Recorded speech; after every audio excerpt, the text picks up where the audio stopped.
In this video, we're talking about a brand new SteamOS beta that's getting ready for the Steam machine, but also benefits the Steam Deck as well. And then for my quick end of video update, I've been playing The Division 2 again on the Steam Deck. It runs great, so I'll give you my settings and my thoughts on the game and what you should do in it. How's it going, everyone? As always, my name is Jimmy Champagne. This is Deck Ready, my channel all about Steam hardware. I hope you, yes, specifically you, are having a great week playing a ton of video games. I mentioned already, I'm playing The Division 2. Let everyone know what you're playing down in the comments below.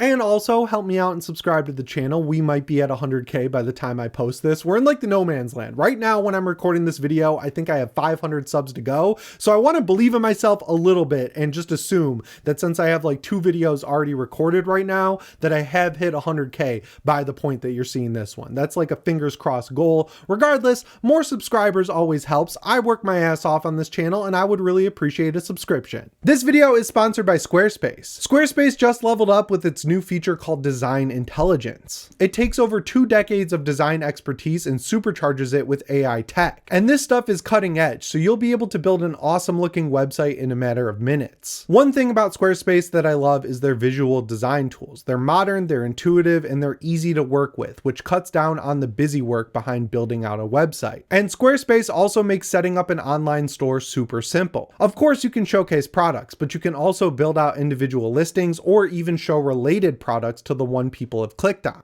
And you can even manage your inventory all through Squarespace, which once again cuts down on the busy work. And then when it's time to ship, you can also print the labels right through Squarespace. When you're ready to try it out, head to squarespace.com for your free trial. And when you're ready to launch, go to squarespace.com/deckready to get 10% off your first purchase of a website or domain. Once again, huge shout out to Squarespace for sponsoring this video. But with the intro out of the way, let's get into the main topic of this video, which is a huge beta for SteamOS that adds in some features that are getting ready for the Steam machine and also supports the Steam Deck as well. And as usual, instead of just reading through the patch notes, I picked out the ones I thought were really interesting. We'll start out with the bug fixes, and I would argue this first one is as major as the one where they fixed Steam recording, which actually still works. I'm really excited about that. So this one has to do with micro SD cards, which is why I think it's getting ready for Steam machine. If you're someone like me who has multiple handhelds, like I use the Steam Deck OLED and the Legion Go S depending on the game, and you have multiple SD cards, which I am fortunate to have multiple 1TB SD cards, you probably noticed that when you pop a new one in for the first time, sometimes it'll be grayed out and you have to restart your Steam Deck or Legion Go S to get it to let you format that SD card to make it work with Linux or SteamOS, whatever you want to call it. This has been an issue for months now. I noticed it for the first time when I bought my 2TB micro SD card to kind of cut down on how many I actually have in the rotation at any given time. And now it's officially fixed with the beta. I didn't notice they fixed it, but obviously this is going to come in pretty handy for people who don't have Steam Decks and buy a Steam machine day one or even a Steam frame. You want it to be able to format the micro SD card correctly right when you put it in, because any friction like that with a brand new device and a brand new SD card, not good when you're talking about something that you can potentially return. The next bug fix is coming in clutch for my favorite controller, the 8BitDo Ultimate 2 wireless controller. I don't know if you guys have noticed this, but if you have a SteamOS desktop or a Steam Deck and you use this controller, it takes a little bit for the glyphs to update. Like when you connect it for the first time via 2.4 gigahertz or Bluetooth, it'll just show the Xbox ones, usually until you launch a game, and then it'll just lock into place and show the right buttons. So they fixed that. It'll work with any controller, but that's the main controller I use, and I don't want to see Xbox glyphs on my 8BitDo. Like, give respect to 8BitDo. They're killing it in the controller game, at least until the Steam controller is out, of course. And then the second level of this fix is that now whenever you connect any controller, it'll show the correct glyphs. So like before, when you connect a DualSense Edge, it'll show the normal Steam buttons that the Steam Deck would use until you register an input. Now, as soon as the controller connects, it'll be like, bam, PS5 buttons. So that covers the bug fixes. I'm glad that they're still working on those. I don't really know how many bugs there are left to fix, but it seems like we're getting new betas and new updates every week fixing them. So I'm glad to see Valve hard at work on that, starting off the new year strong. The next thing they did was completely revamp the community awards feature, which I didn't really know was a thing until I started adding all of you guys. And now I get community awards all the time from you guys, which I really appreciate because that gives me Steam points, which then levels up my Steam account and allows me to add more people. I'm capped at 500 right now,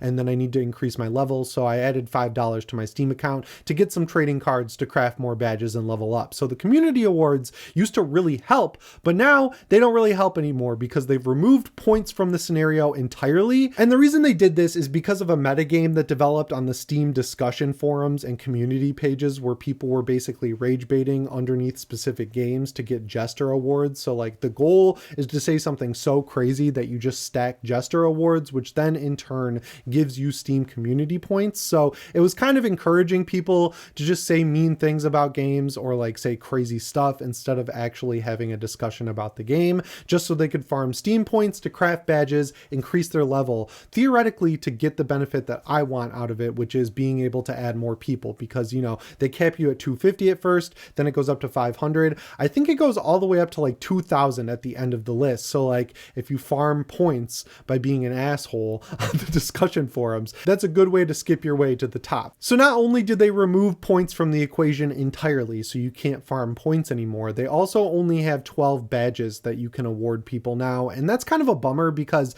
they completely removed the Jester. I think the Jester has its place, right? Like if someone is rage baiting for the love of the game, now that they've removed points, they should be able to get slapped with the Jester or a negative sort of banner or badge or something like that. Like the Jester would have weight if you remove points from the equation. And if you're being a jerk for the love of the game, I mean, you've got to have some consequences to keep you in check, or else you could become the Joker of the Steam discussion forums, man. Like they got to figure this out and bring back the Jester. And I also just like him. He's a cute little clown. What did he ever do to anybody? They should bring him back from his early grave. And now I got to be extra honest. Like I care about this to the extent that I just talked about, but like people are really upset about this. And I just can't get that fire in my heart for the new community badges. I think like obviously they felt like they had to do something. And as someone who really uses the Steam discussion forums all the time, it's a great source to find really nerdy level of Steam Deck settings for very specific games. I want the clutter gone, and this seems like a solid step in the right direction. We'll see how it plays out. I think if the backlash gets strong enough, they could bring back the Jester. So I want to see that little clown come back, but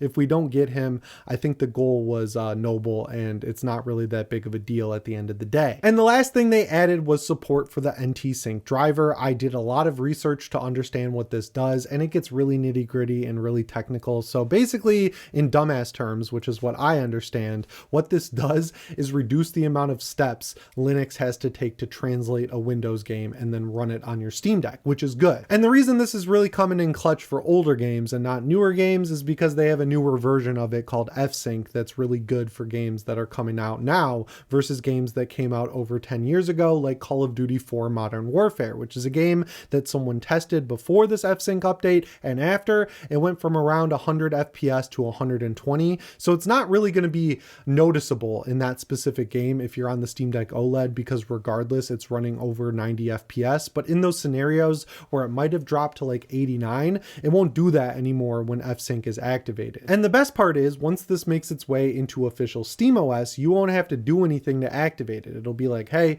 this guy's playing a really old game. It would work better with NT-Sync. Proton's going to be like, bam, activate that. You'll get better FPS. Obviously, this comes in a lot more handy on something like the Steam Deck, where a lot of people are playing older games, right? Like your Steam library encompasses basically when you started it up until now. So I actually have a lot of old games that would benefit from getting an FPS boost like this. So I think it's cool that they're going back and adding support for old games instead of just worrying about the stuff that's coming out right now. Also, it makes sense because a lot of people are going back and playing older games because they're looking at games that come out now and are saying, well, this game's $70. I just watched the Digital Foundry review and it turns out it's full of stuttering. They cut out parts of the game for DLC. It's clearly unfinished. There's game-breaking bugs. So I should just go back to my backlog and look at the 5 billion other games I bought during the last 5 Christmas sales and maybe pick one of those that I've never played before and really cut down on this guilty feeling that I have in my heart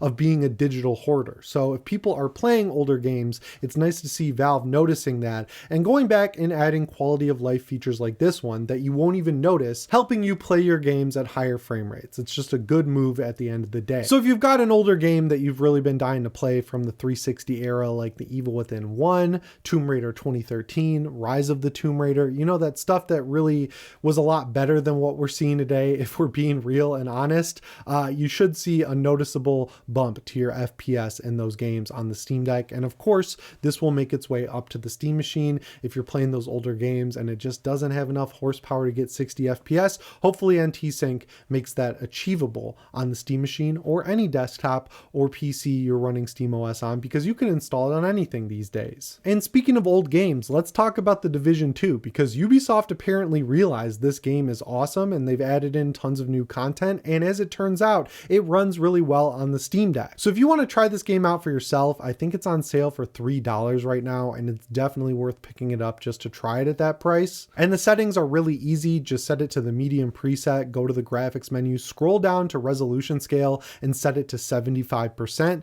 Then lock it at 40 if you can handle some minor dips to like 35 or 38 FPS when there's a big explosion or something like that. But if you don't want to see that jitter in the frame rate, just lock it to 30. That's what I did. This game came out in an era where 30 FPS was the like target. So the animations look fine at 30 FPS, but I know some people are like, I need 40. So I wanted to give you a little bit of an example there of how to run it at 40. If you use the low graphics preset, you'll be able to run it between 50 and 60 FPS, but low looks really bad in this game. Like, I don't know if we just have it too good with these Unreal Engine 5 games where low looks really good, like Chronos the New Dawn, but yeah, low looks abysmal, even on a Steam Deck screen. So while you can run it at 60-ish and also keep it at 100% resolution scale, it's like an at what cost situation. So I would go with medium, 75% resolution scale, call it a day. If you've never played this game before, let me introduce you to one of my all-time favorite looter shooters. It takes place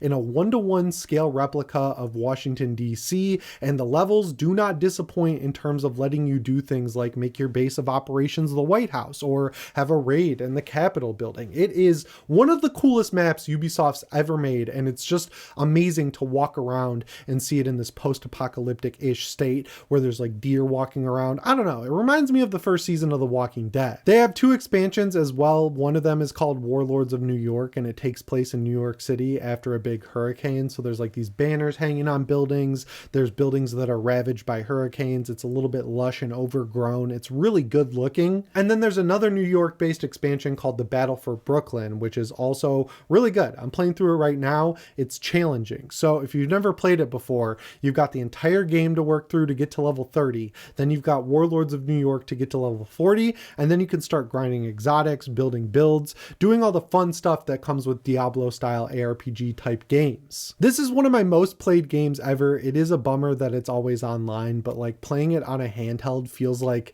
the future, man. Like it looks really good at medium. It plays really well. It's a cover-based shooter, so you really don't have to worry about running around like you do in Doom Eternal or Doom 2016. You can just plant yourself, and if you've got a good build, you can just pick guys off in all the different areas of the map. They've got really good enemy AI as well to kind of force you out of cover. It's just that cool role-playing fantasy that you had when you were a kid on the playground where you're like pretending you're a soldier, because the Division agents are just normal people who are like MK Ultra subjects who get like this special watch that turns on when things go catastrophic, and then you show up, get every gun you've ever imagined shooting, and they feel awesome. I haven't gotten any of the new exotics, so that's my current grind, but my all-time favorites before were Diamondback, which is a lever action rifle that points at a target, and if you kill that guy, you get a big bonus. And then there's also the Chameleon, which is an assault rifle SMG combo that gives you different bonuses depending on where you're shooting someone.